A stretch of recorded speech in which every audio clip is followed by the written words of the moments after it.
Dès notre plus jeune âge, on nous a appris à lever les yeux au ciel pour trouver Dieu. Le geste est automatique, presque instinctif. Face à la douleur, à la peur, au doute, au silence, nous levons les yeux. Nous cherchons au-dessus de ce que nous ne pouvons résoudre ici-bas. L'idée que le divin réside dans un lieu sublime, lointain, intouchable, crée une séparation presque indestructible entre l'humain et le sacré. Nous passons notre vie à essayer de mériter quelque chose qui est hors de notre portée. Nous prions un lieu lointain. Nous attendons des signes extérieurs. Nous nous agenouillons devant une absence qui ne répond jamais directement. Et ce faisant, nous ignorons l'essentiel. Peut-être Dieu n'a-t-il jamais été là-bas. Peut-être n'a-t-il jamais habité le ciel. Peut-être est-il précisément dans ce que vous refusez de voir. Et si tel est le cas, alors toute votre quête a été construite dans la direction opposée.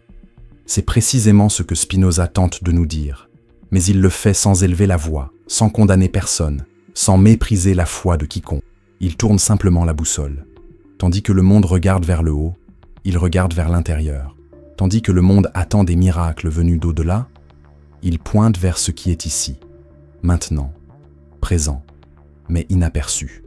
Spinoza nous présente un Dieu qui n'habite pas au ciel, ni n'observe de loin, mais vit au sein même de la réalité, dans tout ce qui existe. Et ce tout n'est pas un concept vague, c'est le sol sur lequel on marche, le corps que l'on habite, l'émotion que l'on tente de dissimuler, la pensée qui nous traverse. Dieu, pour Spinoza, est l'ordre même de l'existence. Et s'il en est ainsi, alors l'erreur réside précisément dans la recherche extérieure de ce qui palpite déjà en nous. Et pourquoi est-ce si difficile à accepter? Parce qu'il est plus facile d'imaginer un Dieu lointain que de réaliser que le divin exige présence.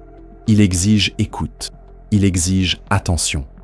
Car lorsque Dieu est au ciel, on peut s'agenouiller et prier. On peut faire des promesses. On peut implorer sa miséricorde. Mais lorsque Dieu est dans ce qu'on ignore, il faut alors regarder ce qu'on évite. Il faut affronter ce qui fait mal. Il faut traverser l'inconfort, la confusion, la part oubliée de soi-même. Et cela, avouons-le, est bien plus effrayant que la prière. La véritable spiritualité, pour Spinoza, n'est pas celle qui s'incline, c'est celle qui s'éveille. Et l'éveil fait mal, parce qu'on commence à réaliser que la distance entre soi et le divin n'a pas été créée par lui, mais par soi-même, chaque fois qu'on a détourné le visage de ce qui nous invitait à la lucidité. Et c'est à ce moment-là que tout devient politique, existentiel, intime. Car la décision d'ignorer la réalité a des conséquences. Le choix de chercher au ciel un Dieu qui est sur terre a un prix. On s'éloigne de soi-même, on s'éloigne de la clarté, on s'éloigne de la vie, et on commence à vivre dans l'attente, la promesse, la frustration, dans l'attente d'une intervention qui ne vient jamais. On essaie d'être sauvé par quelque chose qui n'a jamais été absent, juste invisible à nos yeux conditionnés. Spinoza ne dit pas cela avec ironie. Il le dit avec compassion. Il dit « Vous souffrez non pas parce que Dieu vous a abandonné, mais parce que vous ne savez pas où regarder. Et si cette provocation vous confronte, c'est peut-être parce qu'elle frappe juste là où elle doit. Car au fond de vous, vous avez déjà compris. Il y a quelque chose qui cloche dans notre façon d'apprendre à chercher. Quelque chose ne colle pas. Il y a une étrange absence dans cette spiritualité qui promet, mais ne tient pas. Vous faites tout bien, mais restez vide. Vous vous comportez bien, mais restez perdu. Vous priez, vous croyez, vous vous efforcez, mais le sentiment de déconnexion persiste. Et alors le doute surgit. Est-ce moi? Suis-je indigne? Dieu me teste-t-il? Mais et si la réponse était bien plus simple, et en même temps, bien plus profonde? Et si ce n'était pas que vous soyez puni, mais simplement que vous regardiez dans la mauvaise direction? Si cette réflexion vous touche, si elle vous paraît pertinente même si elle vous met mal à l'aise, n'hésitez pas à aimer et à vous abonner à la chaîne. Cela permettra à ce contenu de toucher davantage de personnes et vous permettra de rester connecté à des contenus qui ne proposent pas de réponse toute faite, mais qui vous incitent à la réflexion et surtout à l'émotion. Car ce que nous construisons ici n'est pas une doctrine, c'est une perception, une façon de voir ce qui a toujours existé, mais qui a été rendu invisible par la précipitation, la peur et la répétition. Car lorsque vous commencez à réaliser que Dieu n'est pas au ciel, mais dans ce que vous ignorez, quelque chose change en vous. Une clé tourne, et votre perspective change. Vous commencez à prêter attention aux petits détails, à l'inconfort que vous évitez, aux gestes que vous répétez, au corps que vous négligez, à l'émotion que vous réprimez, à la nature que vous ne voyez plus. Tout cela prend une autre dimension. Car vous comprenez, c'est aussi Dieu. Non pas le Dieu qui décide, mais le Dieu qui est. Le Dieu qui se manifeste dans la structure du monde, dans l'ordre caché de chaque événement. Le Dieu qui ne parle pas, mais s'exprime avec la cohérence de la réalité. Le Dieu qui ne punit pas, mais répond. Qui n'exige pas, mais invite. Qui ne sépare pas, mais intègre. Et puis vous commencez à comprendre pourquoi lever les yeux était une erreur. Car tandis que vous cherchiez le divin en haut, le divin vous a rappelé au présent, à la simplicité, au silence. Et vous n'avez pas écouté. Parce que vous étiez occupé à attendre une réponse qui viendrait avec des lumières, des signes, de la grandeur. Mais Dieu, pour Spinoza, ne se donne pas en spectacle. Il n'en a pas besoin, car sa présence réside précisément dans l'absence d'excès. Il est dans l'ordre qui soutient tout, dans le cycle de la vie, dans la pensée qui jaillit, dans le corps qui ressent, dans l'émotion qui vous traverse. Mais rien de tout cela n'est perceptible quand on regarde vers le haut. En attendant d'être sauvé, on ignore que la véritable vocation est de devenir conscient. Et la conscience ne vient pas d'en haut, elle vient de la plongée, elle vient de la confrontation, elle vient du contact réel avec l'expérience humaine. Et cela inclut la douleur, cela inclut l'inconfort, cela inclut ce que l'on ne veut pas voir. Par conséquent, c'est précisément dans ce que l'on ignore que se cache l'accès à la compréhension. Ce que propose Spinoza n'est pas une voie mystique, c'est une invitation à la lucidité, un appel à vivre au contact de la réalité, non pas la réalité idéalisée, mais la réalité nue, la réalité difficile, la réalité qui exige la présence. Et ce n'est qu'en acceptant cet appel que l'on commence à réaliser que la séparation entre l'humain et le divin n'a jamais existé. Ce qui existait était un filtre, une distraction, une illusion apprise. Dieu n'a jamais été au ciel, parce qu'il n'était jamais loin.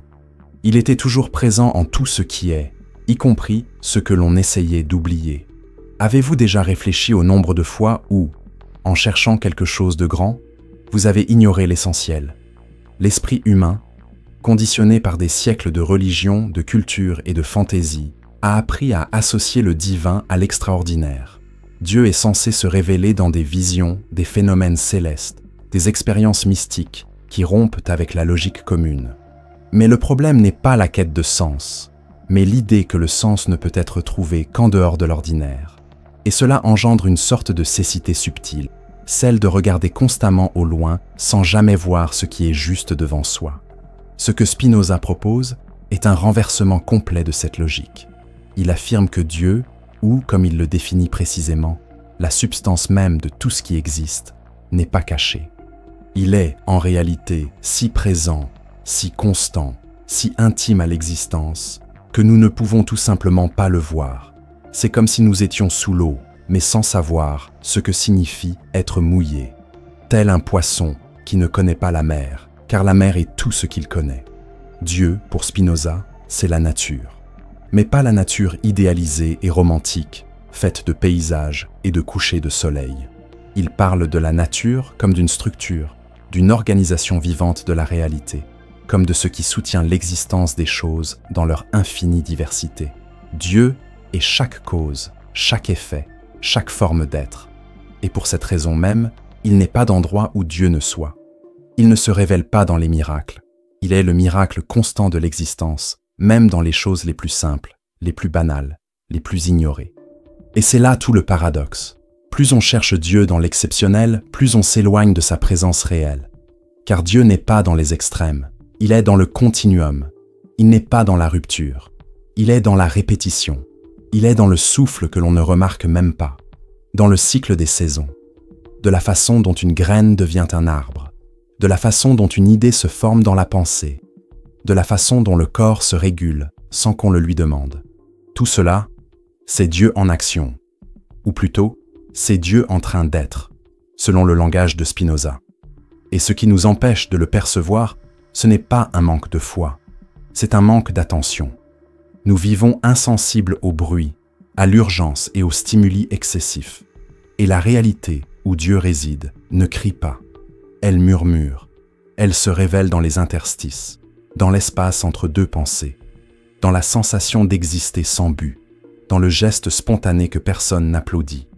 Et comme on ne nous a pas appris à valoriser ce genre d'expérience, nous la traversons comme si de rien n'était. Nous ignorons l'essentiel, car nous avons appris à n'appeler divin que ce qui échappe à la logique, au temps et au monde physique.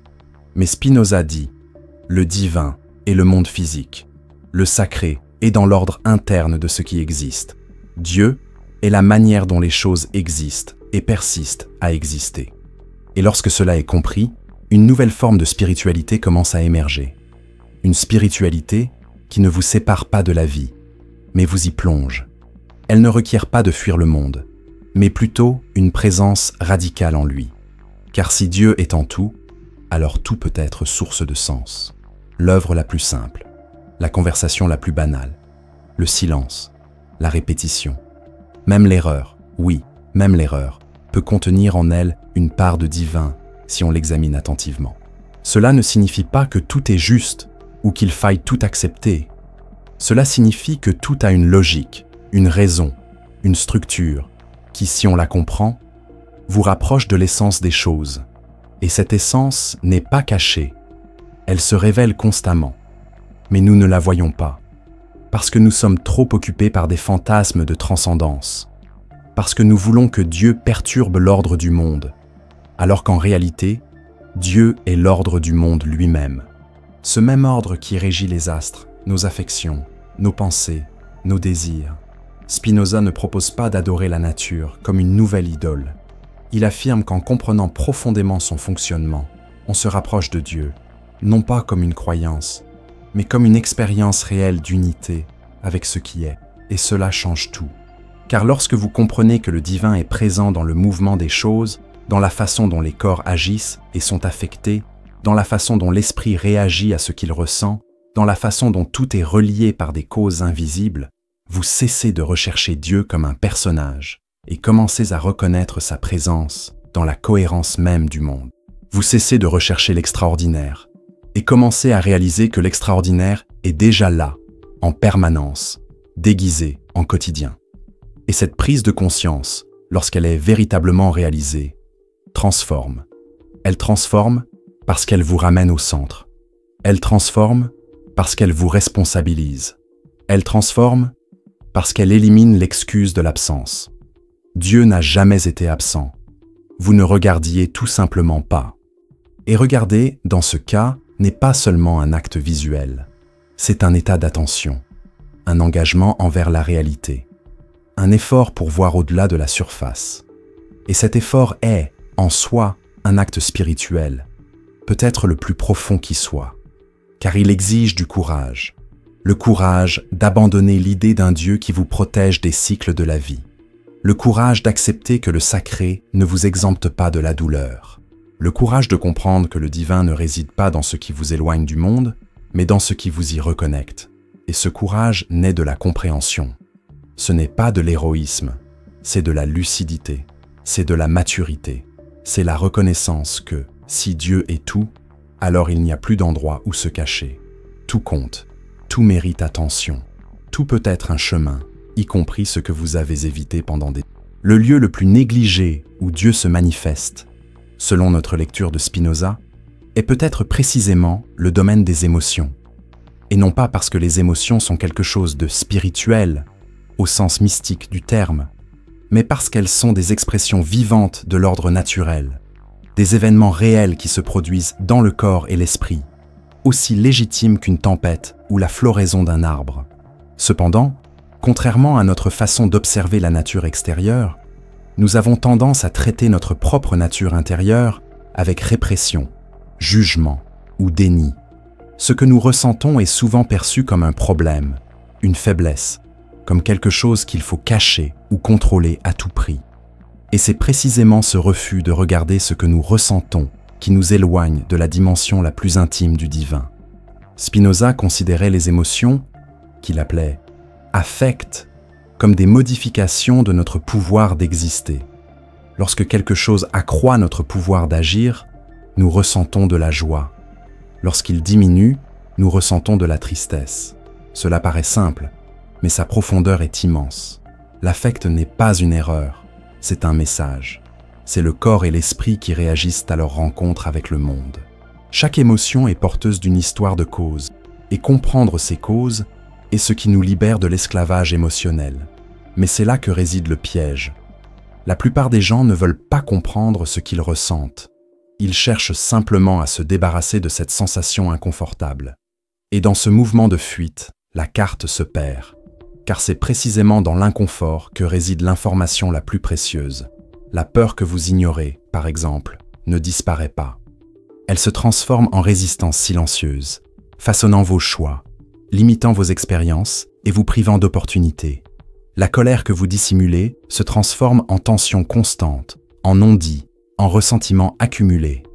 La tristesse que vous niez s'infiltre dans les fissures de la vie, rendant tout plus lourd qu'il ne devrait l'être. Et tandis que vous vous efforcez de spiritualiser votre existence en quête de paix et d'élévation, vous passez à côté de la part la plus concrète et la plus vraie de vous-même. Le divin, pour Spinoza, n'est pas ce qui nous éloigne de la vie, mais ce qui l'imprègne totalement. Et cela inclut les sentiments, même lorsqu'ils sont inconfortables. Lorsque vous comprenez que chaque émotion fait partie de l'ordre naturel, vous commencez à modifier votre relation avec elle. Vous cessez de vous demander « Comment puis-je m'en débarrasser ?» et commencez à vous demander « Qu'est-ce que cela me montre ?» Et ce changement de questionnement ouvre un tout nouveau territoire.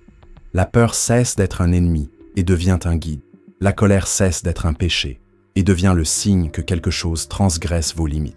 La tristesse cesse d'être un fardeau inutile et devient une invitation à reconsidérer ce qui a perdu son sens.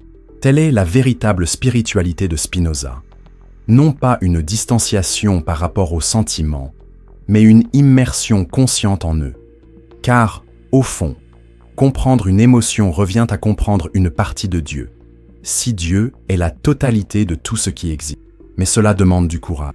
Le courage de ne pas détourner le regard. Le courage de rester en présence de soi, sans chercher immédiatement à ajuster ce que l'on voit. Le courage de reconnaître que le trouble intérieur n'est pas un défaut personnel, mais un phénomène naturel, aussi légitime que le vent qui souffle ou la pluie qui tombe. Lorsque vous commencez à le percevoir ainsi, quelque chose change dans votre façon de vivre. Ce sentiment cesse d'être uniquement le vôtre. Il devient un événement, un phénomène naturel qui se déroule dans le corps et l'esprit. Et, comme tout événement naturel, il obéit à des lois compréhensibles. Et ce qui est compréhensible cesse de vous dominer. Mais cette compréhension est impossible si l'on continue d'ignorer ce que l'on ressent. Et ignorer, ce n'est pas seulement ne pas y penser, c'est aussi l'étouffer, le rationaliser à outrance, le déguiser. C'est dire « tout va bien » alors que ce n'est pas le cas. C'est rire alors qu'on a envie de pleurer. C'est être trop occupé pour avoir le temps de ressentir. Tout cela est du déni. Et tout déni de sa propre expérience est un déni de la vie. Et, selon la vision spinoziste, nier la vie, c'est nier Dieu lui-même. Non pas le Dieu qui punit ou châtie, mais le Dieu qui est, tout simplement, et qui s'exprime dans chaque détail de la réalité, y compris le détail inconfortable d'une émotion que l'on ne voudrait pas ressentir.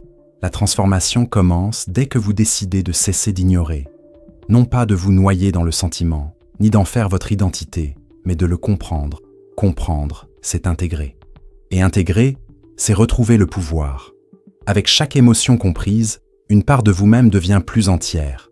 Vous cessez de vivre à la merci du hasard et commencez à vivre avec clarté. Et cette clarté n'est pas un don, elle est le fruit d'un exercice constant d'attention.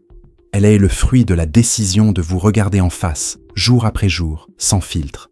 C'est dans cet exercice que la spiritualité cesse d'être un idéal abstrait pour devenir une pratique vivante. Et lorsque cette pratique s'installe, ce qui semblait autrefois un obstacle se révèle être un chemin. Ce qui était autrefois ignoré devient une source de force. Ce qui était autrefois perçu comme une faiblesse devient une porte de transformation. Et alors, vous commencez à comprendre, non seulement mentalement, mais par l'expérience, que ce que vous évitiez le plus de regarder était précisément ce qui avait toujours le plus à vous enseigner. Et que Dieu, dans cette vision, n'est pas caché au-dessus, mais au plus profond de ce que vous ressentez et persistez à appeler juste humain. Le corps est peut-être l'œuvre la plus sous-estimée de l'existence. Non pas parce qu'il est fragile ou imparfait, mais parce que nous avons appris à le traiter comme quelque chose de distinct de ce que nous sommes vraiment. Un véhicule temporaire, une coquille jetable, une machine qui doit obéir sans poser de questions. De nombreuses traditions spirituelles, et même des discours philosophiques, ont renforcé l'idée que le corps est un obstacle au contact avec le divin, qu'il est une partie inférieure, une prison de l'âme, un fardeau dont il faut se libérer. Spinoza, cependant, rompt avec cette division. Pour lui, le corps ne fait pas seulement partie de ce que nous sommes. Il est autant une expression de Dieu que l'esprit. Il n'y a pas de hiérarchie entre penser et agir, entre ressentir et raisonner. Le corps est Dieu, se manifestant sous forme, mouvement et sensation. Cette perspective transforme radicalement notre rapport à nous-mêmes. Si le corps fait partie de la substance divine, le négliger ou le mépriser revient à rejeter le sacré lui-même. Et ce rejet ne se produit pas seulement lorsque l'on tombe malade par négligence ou que l'on s'épuise par excès. Il survient aussi lorsque l'on ignore les signaux subtils, la tension qui nous avertit d'un dépassement de limite, la fatigue qui appelle au repos, la douleur qui nous alerte d'un déséquilibre. Le corps est une intelligence silencieuse, et son langage n'est pas fait de concepts, mais de sensations. C'est par elle qu'il participe à la réalité, réagit au monde et nous maintient en phase avec l'ordre naturel. Mais parce que nous avons appris à ne privilégier que l'esprit, nous ignorons ce langage jusqu'à ce qu'il crie, et souvent, nous ne l'écoutons que lorsqu'il est trop tard. Spinoza considérait le corps et l'esprit comme deux modes d'expression d'une même réalité. Cela signifie que prendre soin du corps n'est pas seulement une question de santé physique, c'est un acte de lucidité. C'est reconnaître sa participation active au tout. C'est une façon de maintenir son potentiel d'existence au plus haut niveau possible. Et ce potentiel n'est pas un concept abstrait. C'est notre capacité réelle à agir, penser, créer, ressentir et vivre pleinement. Lorsque le corps est affaibli, tout cela diminue. Lorsqu'il est équilibré, tout s'élargit. Et qu'est-ce que développer son potentiel, sinon vivre plus près de Dieu, si Dieu est précisément la totalité de l'existence exprimée dans chaque forme vivante? Mais cette expansion ne se fait pas sans présence. Présence pour percevoir ce que le corps exige, pour respecter ses rythmes, pour honorer ses limites. Le monde moderne, avec son culte de la productivité, a transformé le corps en un outil jetable. Plus il peut en supporter, mieux c'est. Moins il se plaint, plus il est utile. Mais cette logique va à l'encontre de l'ordre même de la nature, car le corps n'est pas fait pour être exploité sans interruption. Il est fait pour s'inscrire dans un cycle. Il a besoin de mouvement, mais aussi de repos. Il a besoin de stimulation, mais aussi de silence. Il a besoin de nourriture, mais aussi d'espace. Ignorer cela, c'est ignorer Dieu lui-même dans sa forme la plus immédiate et la plus tangible. Et c'est là que réside le point le plus transformateur de cette perspective. Le corps n'est pas seulement un moyen, c'est un message. Il stocke les souvenirs, traduit les émotions, anticipe les déséquilibres. Il participe à tout ce que l'esprit expérimente. Ainsi, en prendre soin, ce n'est pas seulement prendre soin de ses muscles et de ses organes, c'est prendre soin de sa propre clarté. Un corps surmené déforme la perception. Un corps en souffrance constante diminue la capacité à penser clairement. Un corps bien entretenu élargit le champ d'action et de compréhension. Ce n'est pas de la vanité, c'est de la philosophie appliquée. C'est comprendre que l'intelligence n'est pas un privilège de l'esprit, mais un dialogue constant entre lui et le corps.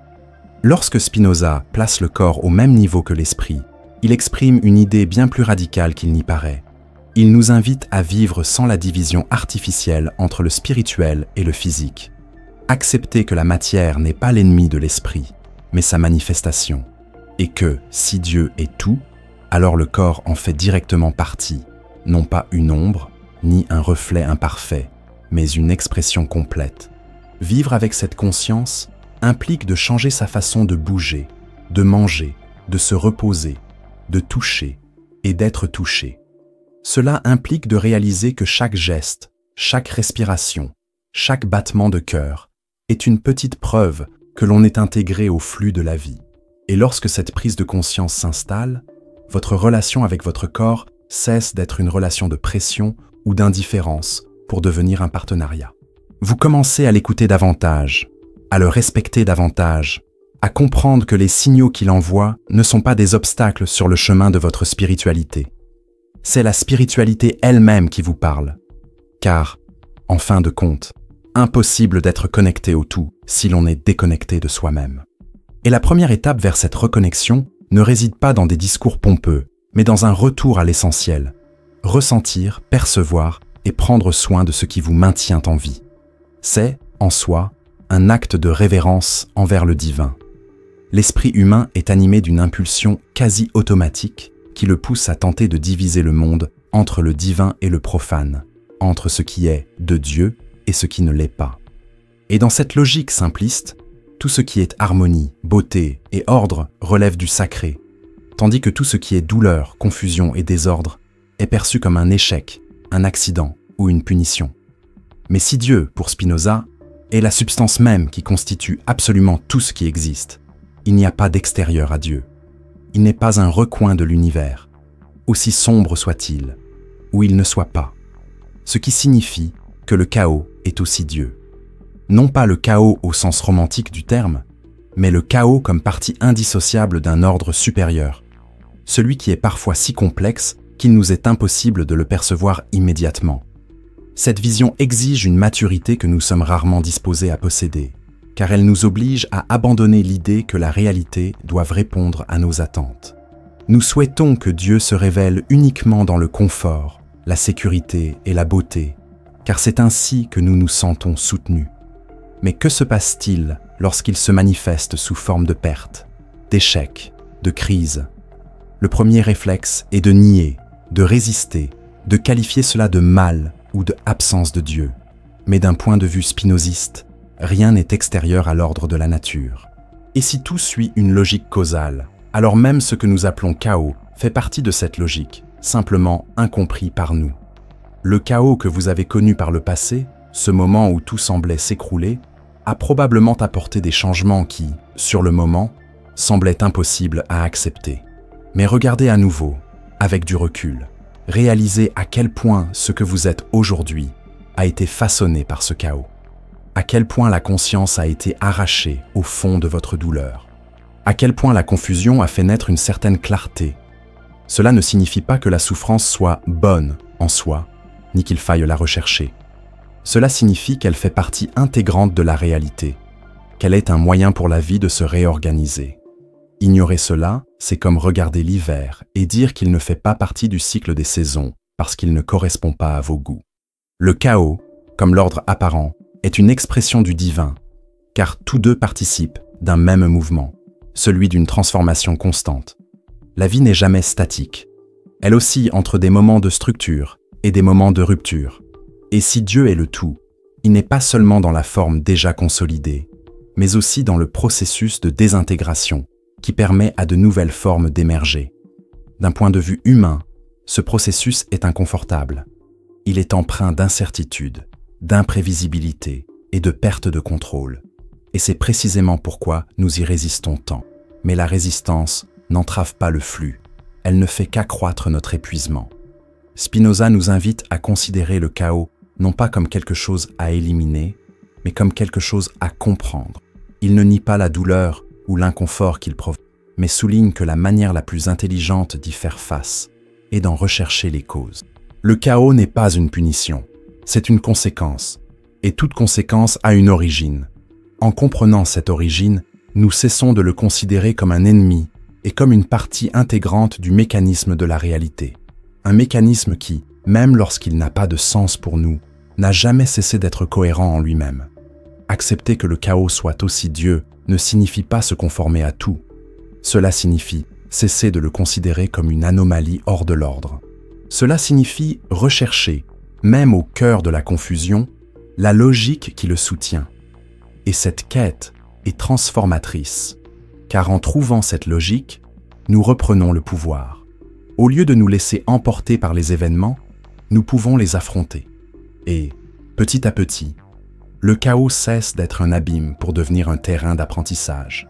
Non pas un apprentissage comme une leçon de morale, mais comme une véritable compréhension du fonctionnement de la vie, dans ses moments d'expansion comme de contraction. Cette perspective déconstruit l'idée puérile selon laquelle Dieu n'est présent que lorsque tout va bien. Elle positionne le divin comme quelque chose de bien plus profond et global, englobant à la fois ce qui nous plaît et ce qui nous met au défi. Et lorsque cette compréhension s'installe, même la peur de l'inattendu s'atténue, car, même sans tout comprendre, on sait que rien n'est extérieur à la réalité. Et si rien n'est extérieur à elle, rien n'est extérieur à Dieu. Il existe une tendance presque irrésistible à associer le spirituel au grandiose. Nous recherchons des temples imposants, des cérémonies élaborées, des mots complexes, des symboles anciens, des expériences rares. C'est comme si le sublime était toujours éloigné de l'ordinaire, comme si le contact avec le divin exigeait de s'éloigner de ce qui est simple, répétitif et quotidien. Cet état d'esprit crée un gouffre entre la vie que nous menons et celle que nous pensons devoir vivre pour mériter le sacré. Mais Spinoza brise ce paradigme avec une clarté qui, pour beaucoup, est déconcertante. Dieu n'est pas sur un autre plan, inaccessible. Il est là. Et sa présence se manifeste non seulement dans les moments qui semblent spéciaux, mais aussi dans ce qui se passe au quotidien, dans ce que l'on vit presque sans s'en rendre compte. Ce qui est simple n'en est pas moins divin. Il est juste moins perçu. Cette illusion de l'élévation nous fait gâcher la majeure partie de notre vie. Nous passons par des gestes, des rencontres, des silences, des mouvements automatiques, sans réaliser que tout cela constitue la trame de l'existence. Nous attendons toujours la grande expérience, le signe clair, la preuve définitive que quelque chose de supérieur nous touche, et, en même temps, nous oublions que nous sommes déjà plongés dans le miracle le plus constant de tous. Exister, respirer, penser, être affecté par le monde et l'affecter en retour. Ces expériences ne requièrent aucun cadre particulier. Elles sont, en elles-mêmes, l'expression d'un ordre qui soutient l'ensemble. Spinoza nous rappelle que rien n'existe en dehors de cet ordre. Cela signifie que rien n'est trop petit pour faire partie de Dieu. La simplicité ne diminue pas le sacré, elle le révèle. Et c'est précisément pourquoi beaucoup passent leur vie à chercher ce qu'ils ne trouvent jamais, parce qu'ils ne cherchent pas au bon endroit. Ils s'attendent à ce que le contact avec Dieu soit une explosion, alors qu'il s'agit souvent d'un souffle. Ils le souhaitent comme un rayon de lumière, alors qu'il est comme la lumière du jour qui se répand à travers une fenêtre. Ils le souhaitent comme une transformation soudaine, alors qu'il s'agit de la lente maturation qui accompagne tout choix conscient. Ce changement de perspective n'est pas seulement poétique, il est radical, car il élimine la distance entre le spirituel et le matériel. Il détruit l'idée que le sacré n'existe que dans des espaces ou des moments réservés. Il vous ramène à la réalité avec une perspective différente, une perspective qui comprend que cuisiner, marcher, travailler, parler, écouter et même se reposer peuvent être des actes spirituels, non pas parce qu'on les rend spirituels, mais parce qu'ils le sont déjà, dans la mesure où ils participent au tout. Et le tout est Dieu. Mais pour y parvenir, il faut renoncer au besoin de grandeur. Il faut abandonner la croyance que seul l'extraordinaire a de la valeur. Il faut accepter que l'essence de la vie est faite de répétitions, de rythmes et de petits mouvements qui, accumulés, forment l'expérience que l'on appelle « soi ». Et c'est précisément dans ce tissu discret que le sacré se manifeste avec le plus de force, car c'est là qu'il soutient tout sans attirer l'attention. Dieu, pour Spinoza, n'est pas un spectacle. Il est le fondement invisible sur lequel repose tout spectacle. Quand on comprend cela, la quête change. On cesse d'attendre le jour où l'on trouvera Dieu et on commence à vivre comme quelqu'un qui l'est déjà. On réalise qu'il n'est pas nécessaire de voyager loin ni de suivre un rituel spécifique pour se sentir connecté. La connexion ne se crée pas, elle se perçoit. Et cette perception se manifeste dans la simplicité, le banal, dans ce qui a toujours existé, mais qui a été négligé parce que trop proche pour paraître spécial. Et, curieusement, c'est en embrassant la simplicité que les choses qui semblaient autrefois lointaines commencent à se rapprocher. La paix que vous recherchiez dans des pratiques complexes commence à émerger dans l'acte d'être présent dans une conversation. Le sentiment d'avoir un but, que vous croyiez dépendre de grandes réalisations, se révèle dans votre façon d'assumer les petites responsabilités. Le sens qui semblait absent se révèle dans la façon dont vous vivez vos journées. C'est l'une des plus grandes leçons de la pensée spinoziste. Le pouvoir ne réside pas dans ce qui est hors de portée, mais dans la façon dont on perçoit ce qui est déjà à notre portée. Le sacré n'est ni loin ni au-dessus. Il est là, dans ce qui semble trop simple pour être qualifié de miracle. Et c'est peut-être là la plus profonde des révolutions. Comprendre qu'en cessant d'idolâtrer le sublime, on commence enfin à percevoir la grandeur qui a toujours existé dans la simplicité. Ce que Spinoza nous propose n'est ni un ensemble de commandements, ni un credo à répéter, ni un rituel à suivre. C'est une méthode, et plus encore, une manière d'être au monde. Une façon de voir qui, une fois intégrée, transforme notre perception de tout. L'appeler méthode est même restrictif, car elle ne se présente pas comme un manuel pas à pas, mais comme une pratique vivante, faite d'attention constante et d'une recherche sincère de la compréhension des causes. Et le cœur de cette pratique est simple à dire, mais profond à vivre. Regarder la réalité sans filtre, reconnaître que tout ce qui existe fait partie d'une même structure et que notre liberté est directement liée à notre compréhension de cette structure. Voir l'invisible, dans ce contexte, ne signifie pas percevoir des choses mystiques ou surnaturelles.